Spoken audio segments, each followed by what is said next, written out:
中年被迫創業，最驚咧係頭3年咧就執笠。我見過咧最穩陣嘅做法，唔係改名睇風水擺風水陣求好運，係先學會咧創業嘅3個黃金法則。尤其是咧係移民海外想創業嘅朋友，呢條片就啱晒你啦。第一，先求生存，再求生財。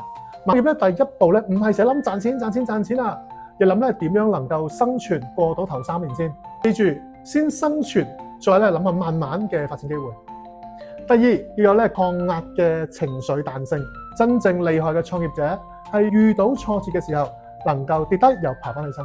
第三，做生意喺不確定中找到確定性。